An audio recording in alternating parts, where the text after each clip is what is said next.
প্রিয় শিক্ষার্থী বন্ধুরা, আজ আমরা শিখব দি এর উচ্চারণ কখন দা হয়, অর্থাৎ দি, টিএসি, দি। এই দি শব্দটি আমরা সবসময় দি বলে থাকি, কিন্তু কখনো কখনো এই দি দা উচ্চারণ করতে হয়। চলুন আমরা সেই বিষয়ে আলোচনা করি।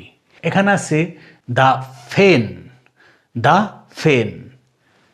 এরপর আছে দা সান, দা সান। এরপর আছে দা কান্ট্রি, দা কান্ট্রি। এরপরে আছে দি এগ, এরপরে আছে দি এগ। এরপরে আছে দি এলিফ্যান্ট, দি এলিফ্যান্ট। এরপরে আছে দি আমব্রেলা, দি আমব্রেলা।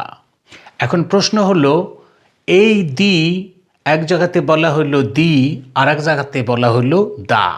অর্থাৎ যেসব শব্দের প্রথম অক্ষরটি কনসোনেন্ট থাকবে, সেই সব শব্দের আগে টিএইসি, এই লেখাটি উচ্চারিত হবে দা হিসাবে। টিএইসি এখানে দি না হয়ে দা হবে।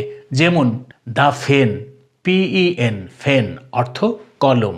এখানে এই পিইএন প্রথম যে অক্ষরটি সেটি কনসোনেন্ট, তাই এখানে দা হয়েছে দিনা হয়ে। এরপর আছে সান, SUN, সান। এখানে দা সান বলা হয়, তার কারণ এই প্রথম যে অক্ষরটি এটি এস অর্থাৎ কনসোনেন্ট।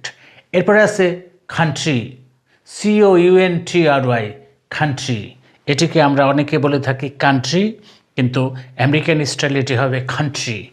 এই কান্ট্রিতে সি একটি কনসোনেন্ট, তাই এখানে টিএইসি এর উচ্চারণ দি না হয়ে দা হয়েছে। এবার আসি, কিছু শব্দ আমরা ভাওয়াল থেকে নিয়েছি। এই ভাওয়ালের EGG, এক, এই AIOU ভাওয়াল, তাই এখানে টিএইসি দি হয়েছে। তদ্রূপ এলিফ্যান্ট, এখানেও ভাওয়াল, এখানে আমরা দানা বলে দি বলবো। এরপরে আছে আমব্রেলা, এটিও একটি ভাওয়াল, তাই আমরা এখানে টিএইসি দি বলবো। তাহলে বন্ধুরা, টিএইসি কখন দি উচ্চারিত হবে, টিএইসি কখন দা উচ্চারিত হবে। আশা করি বুঝতে পেরেছেন। দেখা হবে পরবর্তী কোনো ক্লাসে। সে নাগাদ ভালো থাকুন। আসসালামু আলাইকুম।